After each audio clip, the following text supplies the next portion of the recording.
In this video, I'll be talking about the Power Macintosh G4.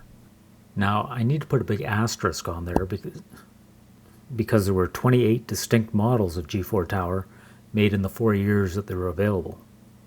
I'll be focusing on the first generation of G4s, which were announced August 31st, 1999, discontinued July 19th, 2000. They had the Motorola PowerPC 7400 processor with clock speeds from 350 to 500 megahertz. They came with between 64 and 256 megabytes of SD RAM installed. My G4 is now 17 years old and still runs. Being an original owner of a G4 this long is not normal though. Computers this old usually have changed hands a number of times. Typically, it was originally bought by a professional like a graphic designer. Then it got passed down to an elderly parent to use for email. Then it got sold to a geek with ambitions to install Linux on it. Once they get bored with that idea, it gets sold to a collector.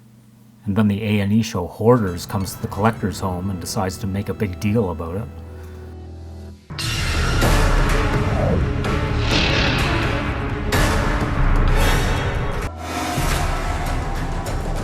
I have been inside hundreds of homes. I have just never seen anything like that. I went back to my office in tears. It looks like a bulldozer took a load of garbage and... Okay, you made your point. If I have to use one word to describe Apple's Macintosh lineup in 2017, it would be boring. Exactly the opposite of what it was at the turn of the century. Probably the most interesting time in the Macintosh's history. So what was the lead up to the G4? In 1996, Apple board member Gil Amelio rescued Apple from being sold off at the end of the disastrous Michael Spindler era. Becoming CEO, he and then most prominently Steve Jobs began rebuilding the company. Apple Computer entered a renaissance period of unprecedented rapid advancement and change. High-speed PowerPC chips, a new OS in development, innovative hardware design, high-speed interfaces, digital video, DVD movies, wireless networking, infrared connectivity. Yeah, never mind that last one. By 1999, it was clear Apple had made a major turnaround in the hands of its founder, and this was grabbing headlines. Oh, and look at this. Donald Trump is looking at running in the 2000 US presidential election. It says, "Wonder how much that prime Pennsylvania Avenue real estate will go for, especially with a glitzy overhaul of the Oval Office." What the hell? While Apple was on its way to recovery, things were turning sour for the very successful Microsoft. The monopoly trial brought by the US government. No company, no matter how powerful or how successful, can refuse to play by the rules. Being front and center for the Y2K scare. Windows Millennium Edition, increasing virus attacks, pie in the face, and simply the fact that you had all these computer illiterate people out there buying cheap computers, then they encounter Windows, which rarely went well. A real-life example, in 1998 a buddy and I toured a museum about the first discovery of oil in North America, featuring techniques on how they extracted oil from the ground in the 19th century. Regardless, the tour guide extended the tour to the back office, and that's where we see a typical example of the Windows situation at the time. See this here? Please do not use unless authorized. If you mess up, you fix. Otherwise, leave alone. I came in here one day, I was working. Don't tell my bosses because I haven't told you. Oh, I was going to tell her. I came in now here that you one asked day. me not to. I came in here one day and we had the Wild Things wallpaper. Well, I'm gonna do it. We have the Wild Things wallpaper, and it's like a cougar. You know what I'm talking about, sitting on the thing. Yeah. And there was a screensaver that's just fish, like stingrays or whatever, that swim across. And I was like, oh, I hate this. So I changed it to something cool. I changed it to the 60s USA. If you've seen that one, it's like a bubble, and it bounces around the screen, and it bubbles up wherever the thing is. They came in the next day, and the screens came on the bubble. Wild man. They called Sarnia, freaking out because what was going on with the computer. They explained it. They did not. The guy's like, what? So he came out here, he's like, that's a He's like, it's a screensaver, you morons. It's a screensaver. So he fixed the screensaver, and it cost $50 to do because he had to take the trip into Sarnia. He had to waste his time and come out from Sarnia to here.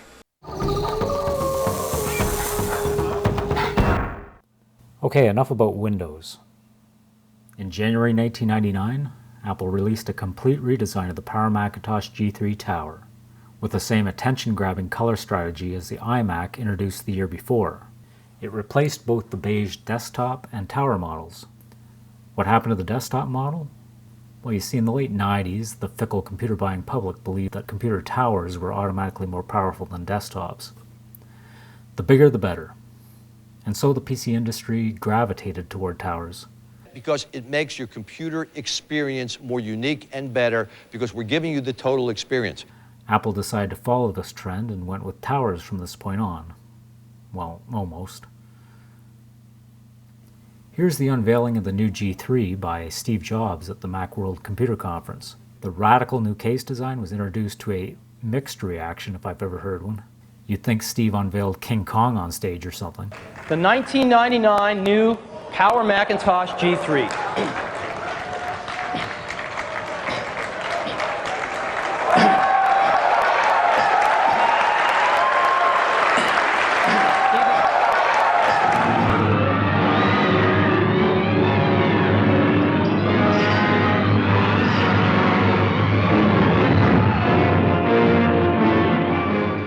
Okay, so the color scheme didn't quite hit the mark, but the technology inside was undeniably superior to the beige G3. The other buzz feature was the door. We just open this thing here, and there it is. Crowd likes that one. But even then, there were rumors circulating the internet of a G4 chip coming in about a year. In 1999, I was in the market for a new Mac, but knowing about the G4 and not happy about the G3's new look, I decided I would bide my time. I thought my patience had paid off when the G4 was released at the Seybold conference in August 1999. You know what the G3 looks like. Let me show you what the G4 looks like.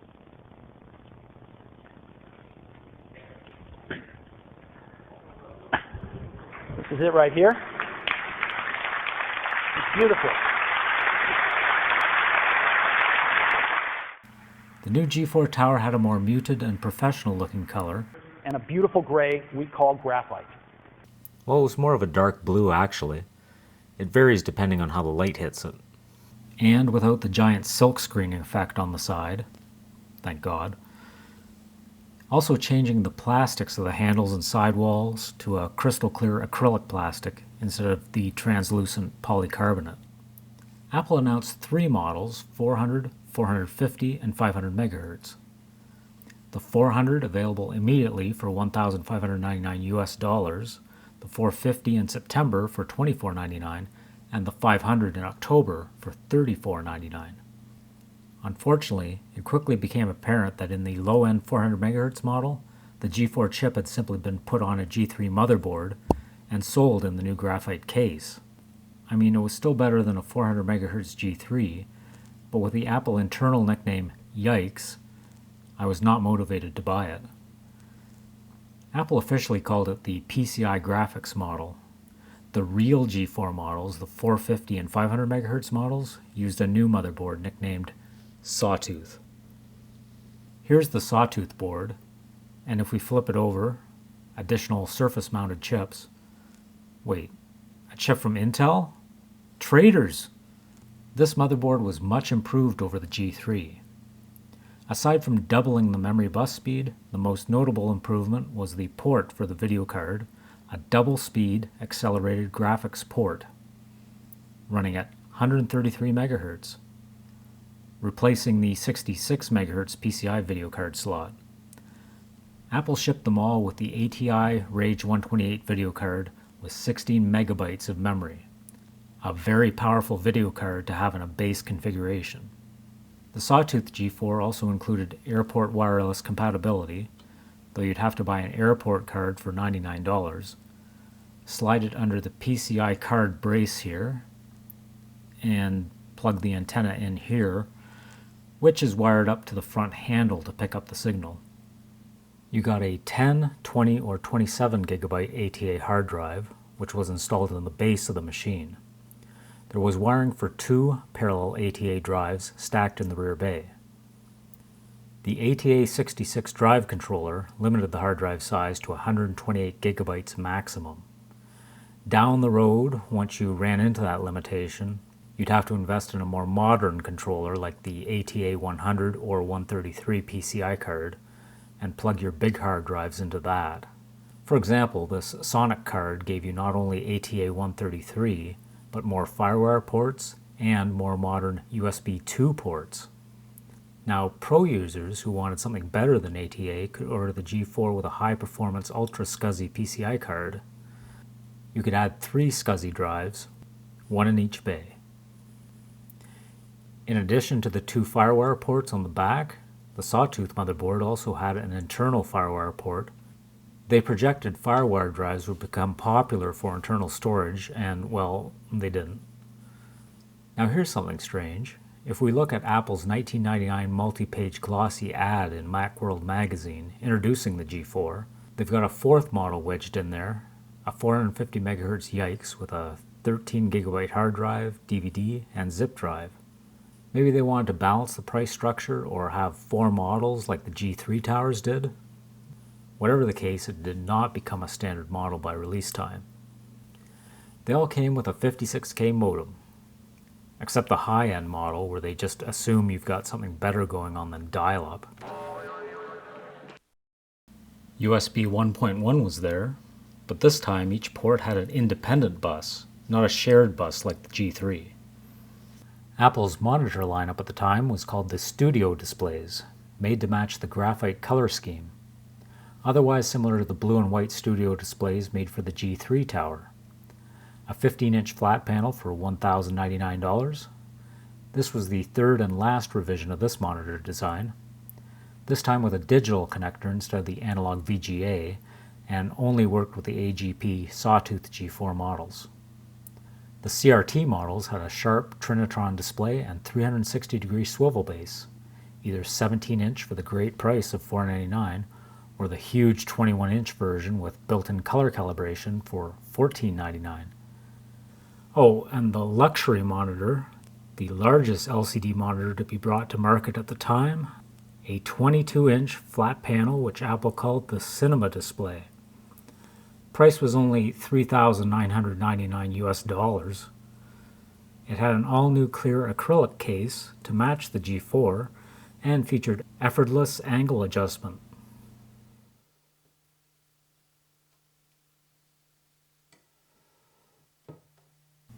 You could only buy it from the Apple Store and only bundled with a mid-range or high-end G4. It was stunning at the time, maybe not so much anymore. You got a CD-ROM on the 400 MHz, DVD-ROM on the 450, and DVD-RAM on the 500. The recordable format CDR was not even an option, as Apple was focusing on the higher capacity DVD disc, especially DVD video, so you could actually watch movies on your computer.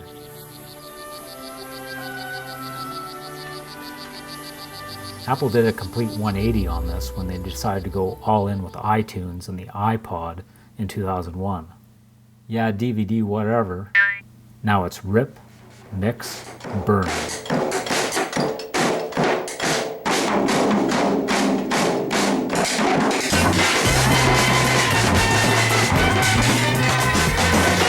Enough! God. The DVD-ROM drive had been available with the G3 towers and required a daughter card mounted on the G3's Rage 128 video card to decode the DVD's MPEG-2 stream. The Sawtooth G4s were felt to be powerful enough to do away with the hardware decoder card and decode in software with DVD Player 2. Unfortunately, you could get some skips in the disc because of this, and definitely would if you tried to multitask. Some say they may have rushed dumping the decoder card. They won't accept the call. Have you got 55 cents? Well, you don't think I'd go into combat with loose change in my pocket, do you? Operator. DVD-RAM was the first recordable and rewritable DVD format to hit the market, not to be confused with DVD-R. DVD RAM was for information storage only. Unlike DVD-R, you could change files on the disk without having to rewrite the whole disk. So it acted more like a removable hard drive than an optical disk. Despite all this, DVD-RAM got buried by DVD-R in the end. Interesting note, the graphite G4 would be the last Macintosh with an eject button on the optical drive. Future G4s did not. The lower drive bay was smaller, specifically designed to hold the popular storage device, the iOmega zip drive. Since Apple had removed the floppy drive from all its computers, this gave you an option for removable storage, and it came standard on the mid-range and high-end G4. Basically a 100 megabyte floppy disk. Sounded good in theory, but I found the drives were not very reliable, and neither was the media. I've got many secondhand Macs with internal zip drives and have yet to see one work. The disks usually just get jammed in the drive.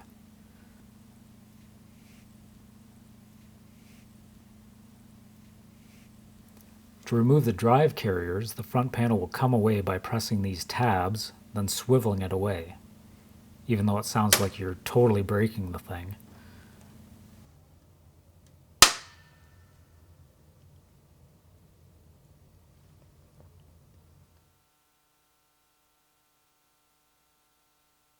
Apple advertised 4 expansion slots, but because one was dedicated to a video card, professionals still complained that there were really only 3, and that was not enough.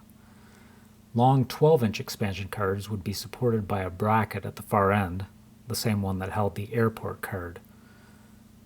The 4th generation G4 chip was still a 32-bit processor, like every Macintosh since the beginning, but had a 64-bit floating point unit, like the old 604 PowerPC chip, and it also contained a special 128-bit vector processing unit called AltiVec. It could take 128-bit wide data, break it down into smaller chunks, then process them in parallel on the same processor cycle. This especially accelerated media technologies, audio, 3D graphics, video, images. However, software had to be rewritten to take advantage of it. Apple decided the name AltiVec was not marketable enough and instead called it the Velocity Engine, a name which no respectable Mac user ever used. Thanks to this, Apple was able to advertise that the G4 became the first personal computer that could process over 1 billion floating point operations per second, also called a gigaflop. The United States had an export ban to certain high-risk countries on computers this fast, a ban that was put in place due to concerns that enemy countries could use the machine for code breaking or developing weapons. The rule was a bit outdated, and the limit was increased shortly afterward, but Apple took advantage of it for publicity in one of their best commercials. For the first time in history, a personal computer has been classified as a weapon by the U.S. government. With the power to perform over 1 billion calculations per second, the Pentagon wants to ensure that the new Power Macintosh G4 does not fall into the wrong hands. As for Pentium PCs, well, they're harmless. It outperformed the new Pentium 3 by a wide margin. I feel pretty, oh so pretty. Introducing the Pentium 3 processor. It has the power to make the internet come to life.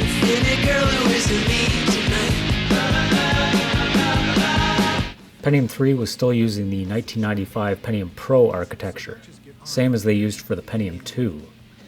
Apple also outperformed Intel in advertising. Choo-choo. Hey, mind if I flap my gums? You know, some gums claim they won't cause cavities. Okay, enough with the commercials. The Pentium 3 and soon Pentium 4, with a whole new architecture, would continue to scale up into the gigahertz range, only because Intel knew that fickle consumers just looked at clock frequency for determining how fast the machine is, regardless of whether it's actually faster. Because of the design, the G4 processor was not scalable to anything faster than 500 MHz, and would rely on the PowerPC 7450 chip, also unofficially known as the G4E, to scale to higher clock speeds, but that would not come until 2001. So that's why in July 2000, Apple doubled up on G4s as a stopgap measure in the otherwise very similar gigabit Ethernet models. As for Intel, they would quickly hit an unexpected technical barrier, stopping them from continually increasing the clock frequency. After a couple of years of failed efforts, they scrambled to catch up with the other chip makers in actually doing more work per clock cycle instead of simply trying to get more cycles per second. But PowerPC would have problems of its own. The G3 was celebrated for being a speedy yet low-power chip, and if we look inside the G3 tower, here's the processor with a pretty standard aluminum heatsink to dissipate heat from the processor. On the new G4, the heatsink is definitely bigger. Obviously, the G4 generated a little more heat, but if we don't need a processor fan, that works for me. While the G3 and G4 Yikes used a ZIF socketed processor, meaning there was a lever which released the processor, the Sawtooth G4 processor was mounted on a daughter card that plugged into a 300-pin socket on the motherboard. Removing the heatsink, we get a look at the tiny G4 processor chip. But let's look into the G4's future. This is the new digital audio G4, 466 MHz. Not getting any smaller, is it? Here's the Quicksilver G4. Yeah, that's different. Oh, now they got a little fan pulling heat off the heatsink. The mirror drive door G4. Wow, that's a big heatsink. But no fan at least. Oh wait, there's a giant fan here blowing on it. Here's the fastest G4 tower Apple would ever make. Dual G4s at 1.42 GHz. Copper? That's getting desperate. The G4 tower design unceremoniously faded away after the introduction of the G5. Now all this great stuff, should we put it in here? No. No. We need a much more advanced enclosure to hold our next generation system. Here it is, the Power Mac G5 tower. Sorry, Steve. Hopefully the days of giant heatsinks are behind us. Okay, what's this? Oh, a toolless removable fan. That's cool. Oh my god. Partially the result of the heat issues, the mirror drive door G4 and all G5 towers had high failure rates and a short average lifespan. So for this computer, I keep restarting and it won't finish booting. Well, this time is looking hopeful. There's the pointer. Damn! In contrast, the graphite G4 was one of the most reliable computers Apple ever made. The illuminated power button was an idea carried over from the Power Mac 8600.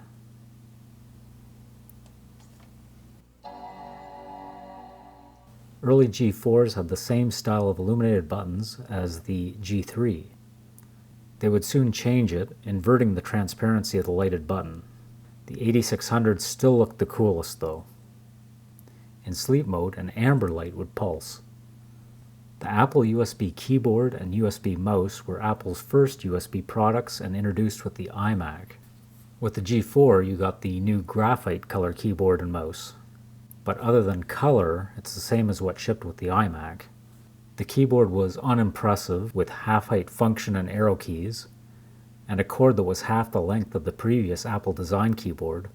That may have made sense for the iMac, but not a tower. It had a flip-over foot to angle the keys toward you. It was notably the last Apple keyboard with a power-on button, which only worked if plugged directly into the computer. It doesn't do anything? The USB mouse was especially disliked by most users. This version of the USB mouse now had a little indentation on the mouse button, so at least you could tell the orientation when you were moving it, unlike prior ones. Apple acknowledged the mistake, and acrylic Pro keyboards and optical mice were released mid-2000. Check these out. No, not you. That left me to buy my own keyboard. Damn! But back to buying a G4 for myself. Now, we're going to deliver these 3 models, if you listen to the rumor sites, in January, right? But that's not true, is it? No.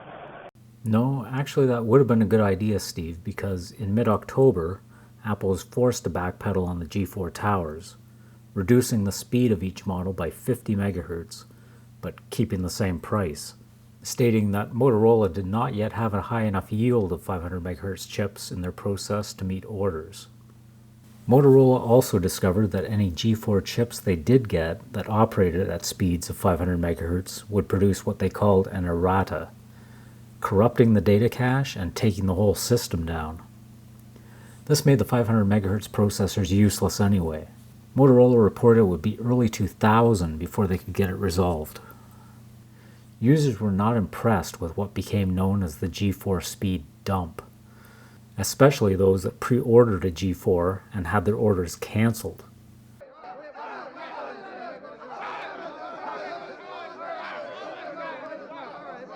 Based on feedback, Apple had second thoughts and reinstated the pre-orders, except the 500 megahertz. To those customers, Apple offered a $350 discount if they wanted to keep their high-end config with a 450 megahertz chip, or get an original mid-range 450 at the original $24.99 price. Apple blamed a recent spike in RAM prices as the reason the G4 list prices stayed the same when the speed dropped. Although this was true, ultimately Apple was at fault for rushing the G4 to market and suffered some bad PR because of it. Okay, so now the low-end G4 I'm after is not only a yikes, but 350 megahertz. In December 1999, Apple did announce the end of yikes. The low-end tower was now a genuine Sawtooth G4. CD-ROM was upgraded to a DVD-ROM, and the new Mac OS 9 was installed. Also across the board, an upgrade in the video card to the Rage 128 Pro, which added a new digital monitor port called DVI. The card was said to have a 40% faster chipset. Pretty nice, but the CPU of the low-end G4 was still 350 megahertz. Like many, I decided I would wait out the return of the original speed lineup, which meant the year 2000 would come without a new Mac.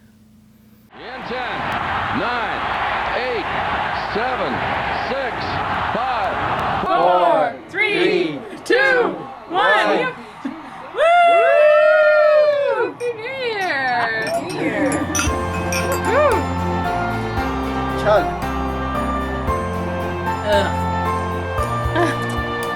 Get TAFCON.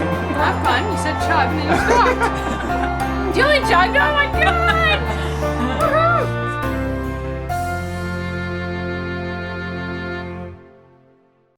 It finally happened February 16th, 2000.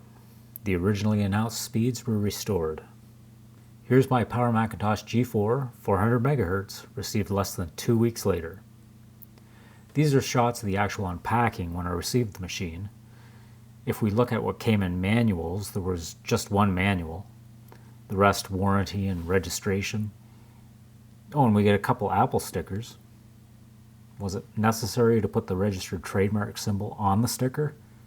2 CD-ROM discs, software install for reinstalling pieces of software, and software restore for bringing the computer back to the original factory install. The computer came wrapped in foam sheeting. The front and top were protected with a sticky plastic film because it was so easy to scratch.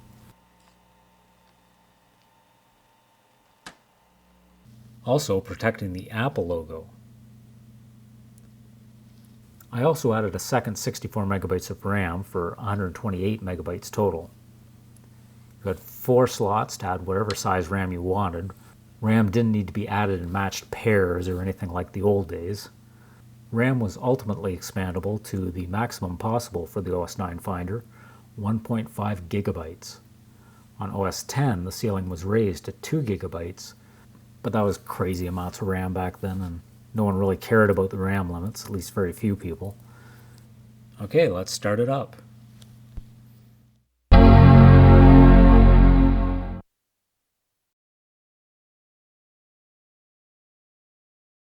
On the first boot, and only on the first boot, it plays a short G4 video with some inappropriate music, which led into the product registration setup assistant.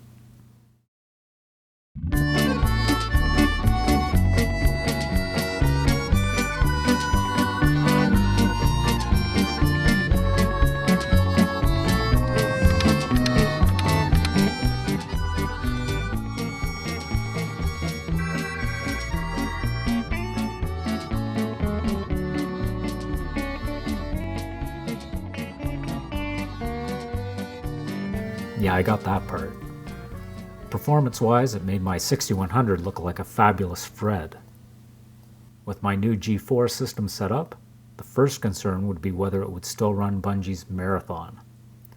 Which it did, but it can be a bit crashy, probably from extension conflicts. My impression of the game in 2017?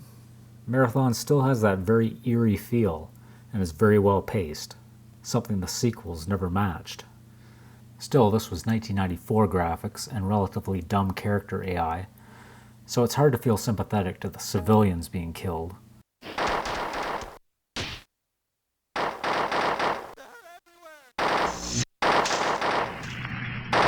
my, get out of the way, please. This is terrible. This is one of the worst catastrophes in the world. Oh, it's money. All the humanity and all the fans are just screaming around it. I can't even talk to people. His friends are out there. I can't talk, ladies and gentlemen.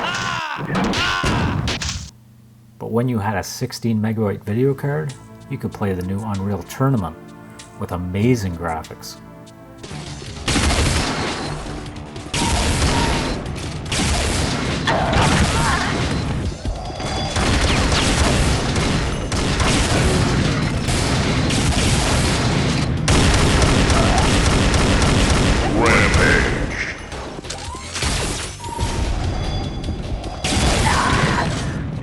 Mom, this is the coolest program. Now imagine 2017 and computers with graphics cards having over 1 gigabyte of RAM and the cards themselves running over 1,000 gigaflops. The graphics and AI of games are going to blow you away. Huh? On March 24th, 2001, macOS X would be released for $129. It was a really cool look at the next generation OS, but there was very little that you could actually do productively. See, I dragged this control panel out of the dock, and we get a little poof animation. That poof is supposed to go away. After playing with the new OS, you'd go back to OS 9 to do actual work.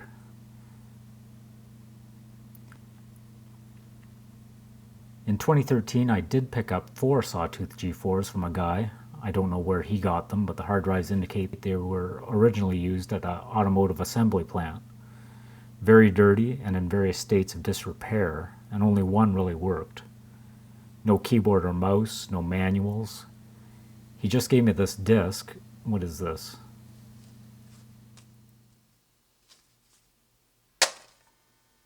For now, they make a nice coffee table until I need parts. Since 2000, I've upgraded the hard drive controller, the processor, the video card, monitor. Then I added a 2008 Mac Pro, and the G4 only got occasional use after that. But it definitely lived up to its promise of upgradability, extending its useful life. Today, Apple products use designs that change very little and are not significantly upgradable. I guess it is the realization of Steve Jobs' original vision of the Macintosh being an appliance for the home, that the user cannot open up and change, but it was a lot more fun 20 years ago. That's it for this video. Thanks for watching, and please stop at the Oil Museum gift shop on your way out. You haven't seen the best stuff we sell here. Mugs with this on it. I'd love to program your software. So a lot of the oil rigs were like computer controlled at that time. And my personal favorite, I could learn to hate Jane Fonda. The horror. The horror. We sell these here for some reason.